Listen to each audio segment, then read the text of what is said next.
तो class 10th Hindi B व्याकरण में जितने भी टॉपिक्स आप लोगों को पढ़ने हैं सारे टॉपिक्स यहाँ पर कवर किए गए हैं। साथ ही साथ दोस्तों यहाँ पर आपको बेस्ट ट्रिक्स प्रोवाइड किए जा रहे हैं जो कि आपको एमसीक्यू के क्वेश्चंस को सॉल्व करने में बहुत ज़्यादा हेल्प करेगा। तो इस वीडियो को बिल्कुल पूरा देखिएगा, जो भी ट्रिक्स मैं आपको बता रहा हूँ सारे ट्रिक्स को बिल्कुल माइंड में रखिएगा। जब आप एमसीक्यू के क्वेश्चंस को बनाएंगे, इन सारे ट्रिक्स को फॉलो करेंगे तो आप देखेंगे कि आपसे सारा क्वेश्चंस बहुत ही आसानी से बन जा रहा है और आप इस वीडियो को कंप्लीट होते होते 16 आउट ऑफ 16 मार्क्स स्कोर करने के लिए अच्छे से प्रिपेयर्ड हो जाएंगे। तो जो भी टॉपिक्स आपने पढ़ा है या फिर आपने छोड़ा है, बिल्कुल सब कुछ को मिस कर दीजिए और इस वीडियो को बिल्कुल ध्यान से देखिए, पूरा ध्यान से देखिए। यहाँ पर आपको इस वीडियो में टोटल जो भी टॉपिक्स पढ़ना है, सबसे पहले तो पढ़ना है रचना के आधार पर वाक्य के भेद, समास, पदबंध और मुहावरे, चारों टॉपिक्स को कवर करे हैं। साथ ही साथ यहाँ पर दोस्तों आपको ट्रिक्स मिल रहा है। तो बिल्कुल इस वीडियो को पूरा देखिएगा, पसंद आएगा जरूर लाइक करिएगा। और चलिए आज का वीडियो को स्टार्ट करते हैं। और यहाँ पर आपको क्लास 10th हिंदी बी व्याकरण में जो भी टॉपिक्स है सारे टॉपिक्स इस वीडियो में कवर हो जाएंगे। तो देखिए दोस्तों, सबसे पहला आपको टॉपिक पढ़ना है रचना के आधार पर वाक्य रूपांतर। तो जो भी बच्चे हिंदी ए वाले जो टॉपिक्स पढ़ चुके होंगे उनको पता होगा कि वाक्य रूपांतर चाहे वाक्य के भेद हो, दोनों क्वेश्चन सेम है, दोनों का टॉपिक सेम है, दोनों का क्वेश्चन सेम रहेगा, तो दोनों का नोट्स भी सेम रहेगा। तो बस यहाँ पर आप लोगों का क्या है, रचना के आधार पर वाक्य के भेद होता है। यहाँ पर आप लोगों के लिए हिंदी बी में पूछा जाएगा रचना के आधार पर वाक्य के रूपांतर। तो बस क्वेश्चन का बस थोड़ा सा पैटर्न चेंज होगा, टॉपिक्स वही रहेगा, नोट्स बिल्कुल वही रहेगा। तो चलिए अब हम एक एक करके दोस्तों इसको बिल्कुल डिस्कस करते हैं। नोट्स हिंदी ए में जो था सेम नोट्स यहाँ पर भी कॉपी पेस्ट है, क्योंकि हिंदी ए और बी का जो टॉपिक है वो सेम है ये वाला। तो इसीलिए आप दोस्तों अगर देख लिए होंगे तो आप इसको स्किप कर सकते हैं। यहाँ पर अब हम बात करते हैं रचना के आधार पर वाक्य रूपांतर के।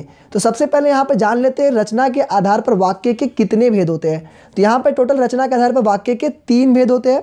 सबसे पहला होता है सरल वाक्य, दूसरा होता है संयुक्त वाक्य और तीसरा होता है मिश्र वाक्य। तीनों को एक एक करके समझते हैं, इसी से आप आसानी से बना सकते हैं। देखिए, सरल वाक्य का मतलब होता है एक ऐसा वाक्य जिसमें उद्देश्य एक होगा और विधेय भी एक होगा। इसका मतलब एक तरह का ये साधारण वाक्य होता है, एक नॉर्मल सेंटेंस है, इसमें सिर्फ एक ही काम होता है। जैसे मैं घर जा रहा हूँ, राकेश खेलता है, राधा पानी पीती है, ये क्या हुआ, बस एक वाक्य, एक सेंटेंस है, सिंपल सेंटेंस है, उसे हम कहते हैं सरल वाक्य। जब आपको एग्जाम्पल्स मैं दूंगा नीचे में तो आपका सारा डाउट्स क्लियर हो जाएगा। तो बस बिल्कुल आप इस चीज़ को समझते चलिए, जो मैं आपको बता रहा हूँ आपको सारे कंटेंट्स आपके माइंड में छपते चलेंगे। यहाँ पे देखिए संयुक्त वाक्य क्या होता है। संयुक्त वाक्य में 2 सरल वाक्य होते हैं और दोनों को बीच में योजक चिन्ह से जोड़ते हैं। देखिए 2 वाक्य को जोड़ेंगे लेकिन योजक चिन्ह क्या होना चाहिए बीच में, या तो और होगा, एवं होगा, तथा होगा, या, अथवा, इसलिए, अतः, फिर भी, तो, नहीं तो, किंतु, परंतु, लेकिन, पर आदि। ये सारी चीज़ अगर बीच में आपको 2 सेंटेंस को जोड़ने पर मिलेंगे तो आप क्या समझेंगे कि ये जो है संयुक्त वाक्य है। तो यहाँ पर समझ में आ गया, संयुक्त वाक्य के लिए 2 सेंटेंस होते हैं सिंपल, बीच में यहाँ पर और, एवं, अथवा इस सब से जुड़े रहते हैं। नीचे आपको एग्जांपल मैं दूंगा। मिश्र वाक्य में क्या होता है, 2 वाक्यों में से एक वाक्य जो होता है वो प्रधान होता है। देखिए मिश्र वाक्य में भी 2 वाक्य होते हैं और इसमें क्या होता है, एक वाक्य आपका प्रधान होता है, यानी कि एक वाक्य जो होता है हेड होता है और दूसरा वाक्य उससे कम होता है। अब देखिए इसमें जो कम होगा उसको कहेंगे हम लोग उपवाक्य, ये जो कम होगा उसको बोलेंगे उपवाक्य। अब बस मिश्र वाक्य में उपवाक्य का कंसेप्ट आता है, बाकी किसी में कंसेप्ट नहीं आता है। तो यहाँ पर आपको जानना क्या है कि जो मिश्र वाक्य है उसमें जो 2 सेंटेंस जुड़े हुए रहेंगे वो आपका या तो की से जुड़े रहेंगे, छोटे की, या तो जो, क्योंकि, जितना, उतना, जैसे, वैसे, जब, तब, जहाँ, वहाँ, जिधर, उधर। अगर इन सारी चीज़ों से मिश्र वाक्य में जुड़े हुए हैं तो आप उसे मिश्र वाक्य कहेंगे। आप इसका स्क्रीनशॉट ले सकते हैं, मैं आपको टाइम देता हूं, आप यहाँ से स्क्रीनशॉट ले लीजिए। संयुक्त वाक्य में कौन से शब्द दिखेंगे और मिश्र वाक्य में कौन से शब्द दिखेंगे, ठीक है। आगे आपको बताए थे मिश्र वाक्य में 2 वाक्य होता है जिसमें एक हेड होता है, दूसरा उसका गौण होता है। तो देखिए यहाँ पर जो हेड होता है उसको कैसे पहचानेंगे। तो यहाँ पे एग्जामिनेशन में क्वेश्चन पूछा जाता है कि इनमें से हेड जो है वो कैसा है। तो यहाँ पर आपका 3 तरह का उपवाक्य होते हैं। सबसे पहला संज्ञा उपवाक्य, दूसरा विशेषण, तीसरा क्रिया विशेषण। तो जब भी मिश्र वाक्य में क्वेश्चन पूछा जाएगा, अगर आपका छोटा की का मात्रा दिखता है तो आप डायरेक्टली इसे लिख सकते हैं संज्ञा उपवाक्य। छोटा की का मात्रा दिखेगा तो आप क्या लिखेंगे, संज्ञा उपवाक्य। विशेषण उपवाक्य कब होता है, जब जो गौण वाक्य है, जो सेकंड वाला वाक्य है वो आपका विशेषण की तरह काम करे। क्रिया विशेषण कब होगा, जब वो क्रिया विशेषण की तरह काम करे, यानी कि काम की विशेषता की तरह।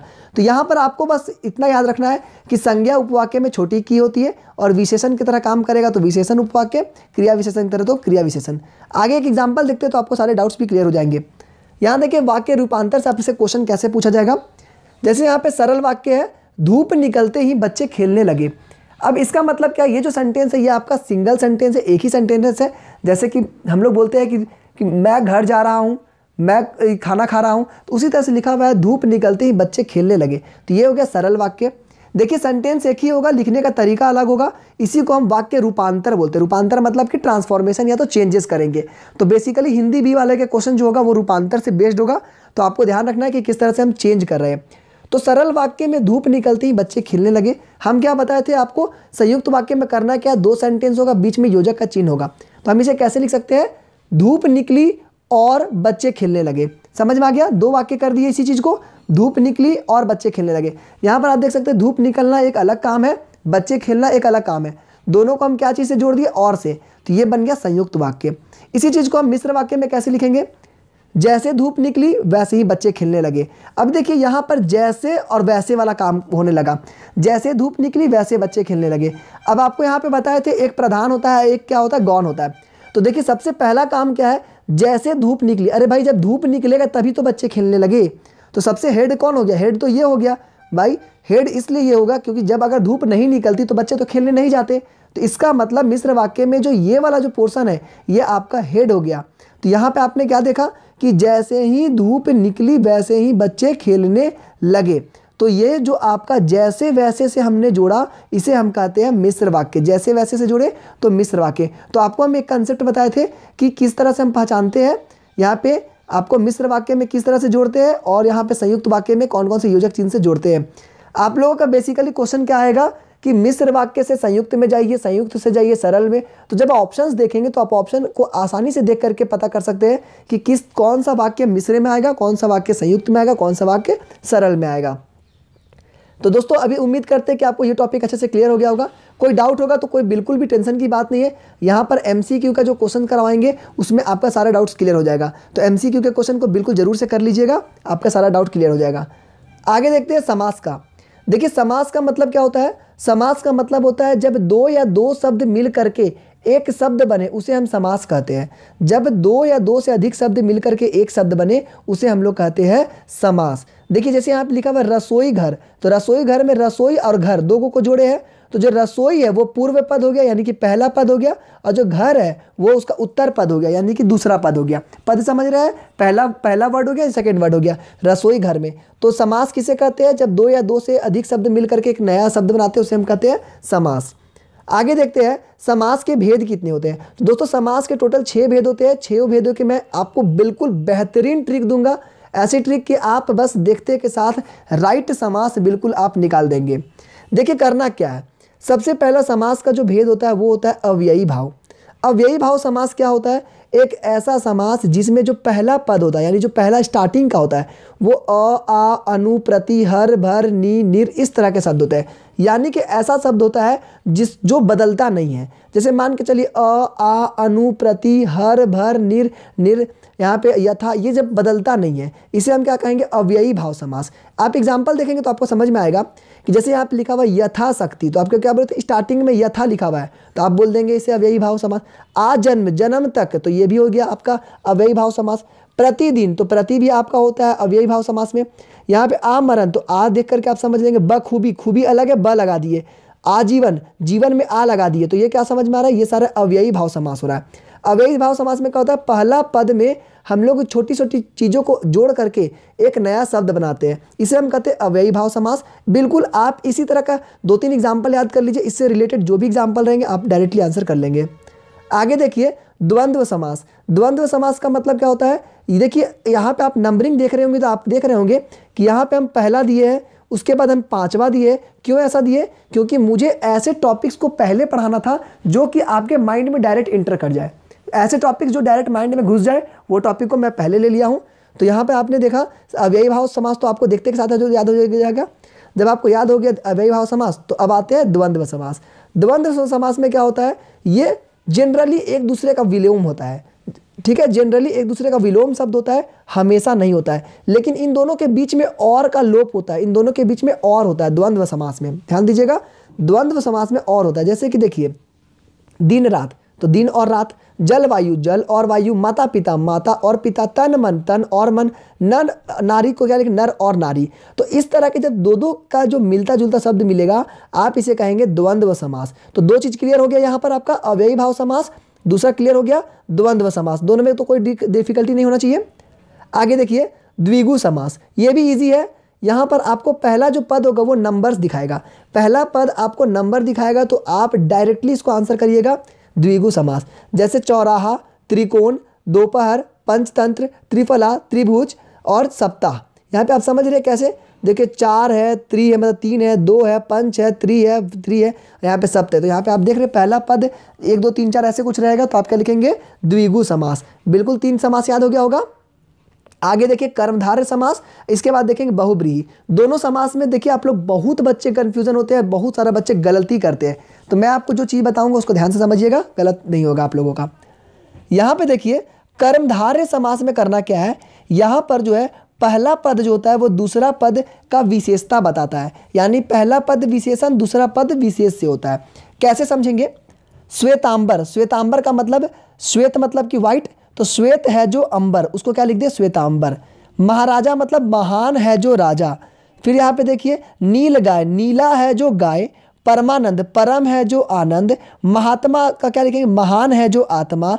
अंधविश्वास, अंधा है जो विश्वास। तो देखिए कैसे लिख रहे हैं, पहला पद दूसरा का विशेषता बता रहा है। श्वेत क्या है अंबर का विशेषता बता रहा है, यहाँ महान राजा का विशेषता बता रहा है, नीला गाय का विशेषता, परम आनंद का, महान आत्मा का, अंधा विश्वास का। तो यहाँ पर आपने क्या देखा कि जब कर्मधारय समास क्या होता है, कर्मधारय समास में पहला पद दूसरा पद का विशेषता बताता है। ठीक है, यहाँ पर ऐसे हम लोग तोड़ते हैं। इसी से रिलेटेड आपका बहुब्रीहि समास होता है जो कि मैक्सिमम बच्चे दोनों में आप लोग गलती करते हैं। ध्यान दीजिएगा, दोनों को मैं ध्यान से समझाता हूँ।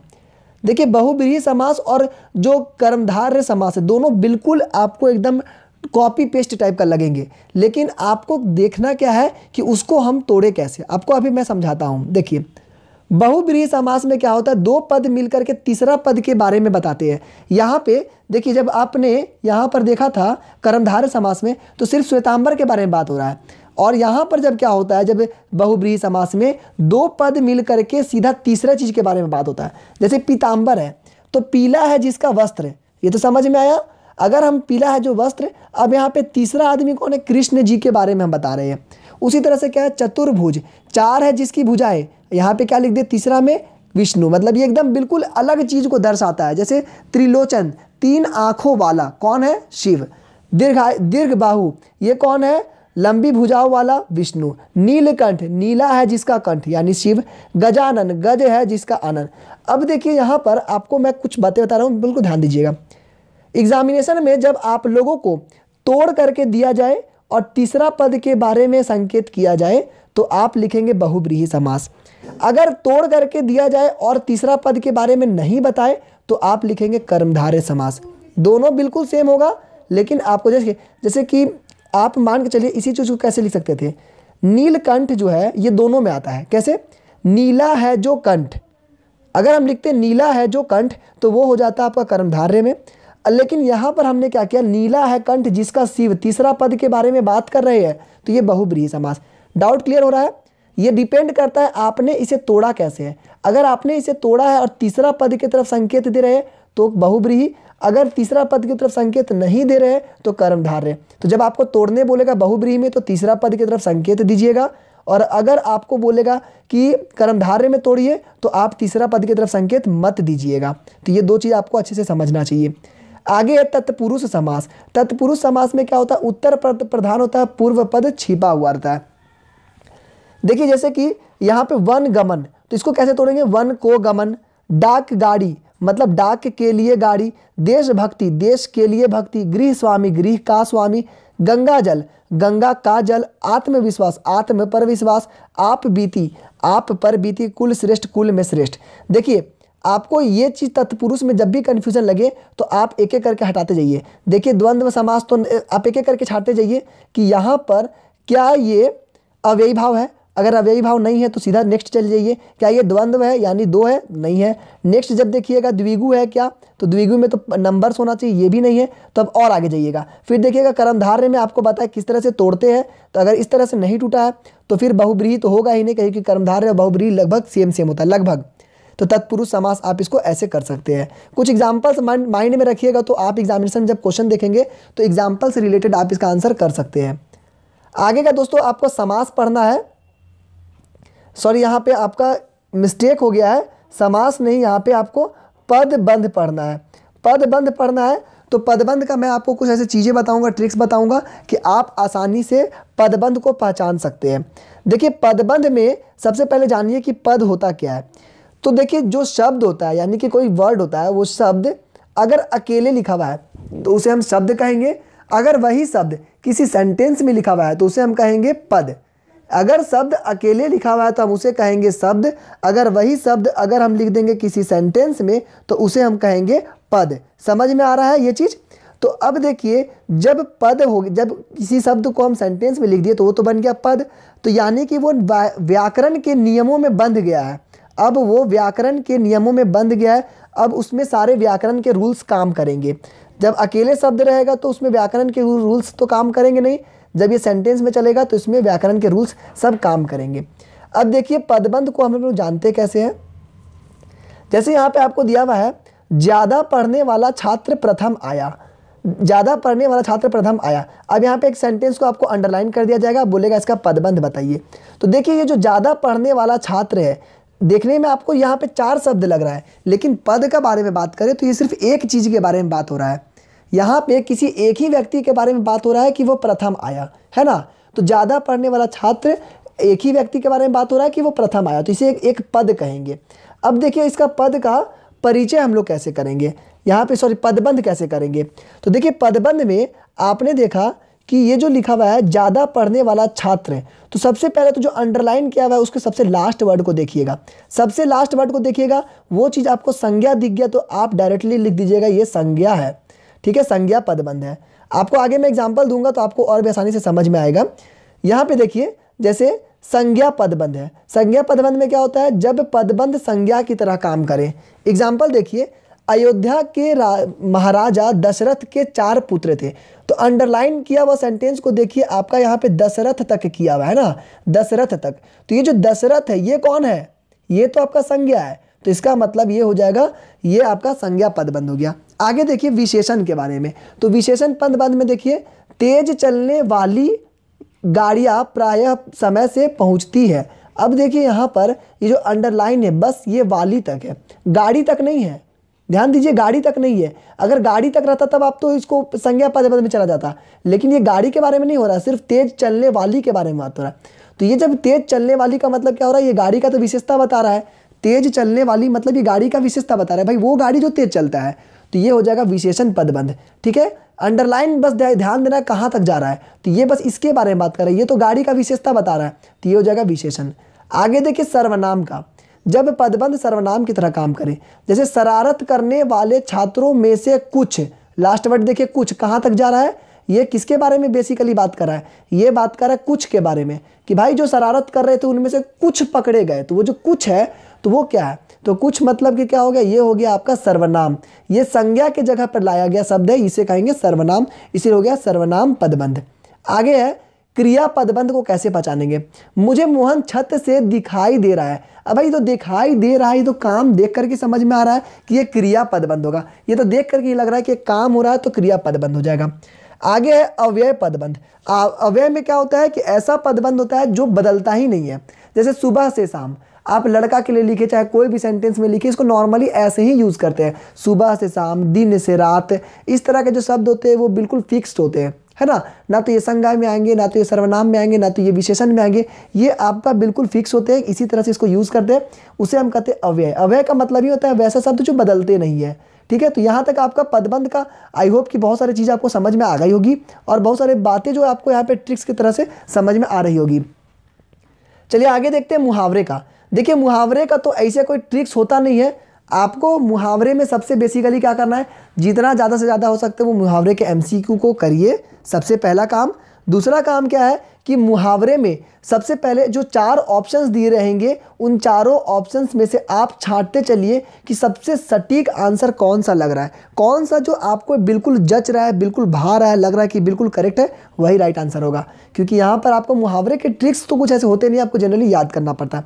फिर भी कुछ इंपॉर्टेंट मैं आपको मुहावरे देता हूँ। जैसे यहाँ पे बाट जोहना, बाट जोहना का मतलब क्या होता है? प्रतीक्षा करना, किसी का वेट करना। आग बबूला होना, बहुत ज़्यादा गुस्सा में होना। राह ना सूझना, मुझे कोई राह नहीं सूझ रहा है, मुझे कोई उपाय नहीं मिल रहा है। सातवें आसमान पर होना, देख भाई ये बहुत ज़्यादा अच्छा लगता है। जैसे कि यूट्यूब का वीडियो है मेरा, कोई वायरल हो गया, बहुत ज़्यादा मज़ेदार लग रहा है, आप लोग बहुत प्यार दे रहे हैं, बहुत लाइक्स मिल रहा है, तो मैं 7वें आसमान पर रहता हूँ कि भाई बहुत खुशी मिल रहा है। तो बहुत ज़्यादा ऊंचाई पर होना, बहुत ज़्यादा खुश होना, ठीक है। तो 7वें आसमान पर होना। गांठ बांध लेना का मतलब क्या होता है? अच्छी तरह से समझ लेना। नहीं बोलते भाई ये जो क्वेश्चन मैं बता रहा हूँ इसे आप लोग गांठ बांध लीजिए, मतलब इसको अच्छे से रट लीजिए, याद कर लीजिए। आंखों में धूल झोंकना, किसी को धोखा देना। अंगूठा दिखाना मतलब मना कर देना, नहीं भाई मैं ये काम नहीं करूँगा, वो अंगूठा दिखा दिया है, ठीक है। अक्ल पर पत्थर पड़ना मतलब बुद्धि भ्रष्ट हो जाना, मतलब उसका बुद्धि काम नहीं कर रहा है। अंधे की लाठी एकमात्र सहारा, नहीं बोलते भाई अंधे की लाठी बन गया, इसका मतलब वो एकमात्र सहारा बन गया। अपना उल्लू सीधा करना मतलब कि स्वार्थ जो है उसको सिद्ध करना, अपना स्वार्थ को अपना फिक्स कर देना। जैसे कि कोई काम आपको किसी से निकलवाना है तो उसको क्या कहेंगे? अपना उल्लू सीधा करना है। अंग अंग ढीला होना, इसका मतलब क्या हो रहा है? बहुत ज़्यादा थक जाना। अपना राग अलापना मतलब अपना एक अलगे उसका ओपिनियन रहता है, जैसे कि पूरी दुनिया एक तरफ और उसकी जो अपना सोच है, अपना राय है, वो बिल्कुल अलग रहेगा, उसे क्या कहेंगे? अपना राग अलापता है वो। उसके बाद है आंखों पर पर्दा पड़ना, मतलब कि भला बुरा कुछ समझ में नहीं आ रहा है, आपकी आंखों में पर्दा पड़ गया है। भाई मैं तुमको तभी से समझा रहा हूँ, फिर भी आपके आंखों में पर्दा पड़ गया, फिर भी आप नहीं पढ़ रहे हैं, इसका मतलब कि आपका जो भला बुरा है वो आप नहीं समझ रहे हैं। आगे है आकाश के तारे तोड़ना, इसका मतलब क्या हुआ? असंभव काम करना। भाई आकाश के तारे तो आप तोड़ नहीं सकते हो, इसका मतलब क्या हो गया? ये तो असंभव वर्क है, ठीक है। आगे है आस्तीन का सांप, आस्तीन का सांप मतलब कि बहुत ही बदमाश मित्र है, ऐसा दोस्त जो आपका बहुत ही ज़्यादा बदमाश हो, आपके अंदर में आप ही के थाली में खा करके आप ही की थाली को छेद करता हो, उसे कहेंगे आस्तीन का सांप। तो दोस्तों यहाँ पे आपको इम्पॉर्टेंट जो टॉपिक्स थे, ट्रिक्स थे, मैंने आपको समझाया। आई होप कि आप लोगों को समझ में आ रहा होगा। उम्मीद करते हैं कि आपको वीडियो पसंद आया होगा। यहाँ हमारा जो मेन मोटो है वो है learn simple learn easy, simplest way में, ईजीएस्ट वे में जो आपको समझा सकते थे उसकी पूरी कोशिश किए। अगर वीडियो पसंद आएगा तो लाइक कर दीजिए, चैनल को सब्सक्राइब करिए ताकि आने वाले सारे वीडियोस के नोटिफिकेशन मिलते रहे। दोस्तों आज के इस वीडियो में बस इतना ही। ऑल द बेस्ट आप लोगों को एग्जामिनेशन के लिए, बेहतर से बेहतर तरीके से तैयारी करिए और अच्छे से एग्जामिनेशन दीजिए। आने वाले वीडियोज़ में मैं आपके लिए MCQ की सीरीज़ भी ला रहा हूँ। Thank you and have a nice day.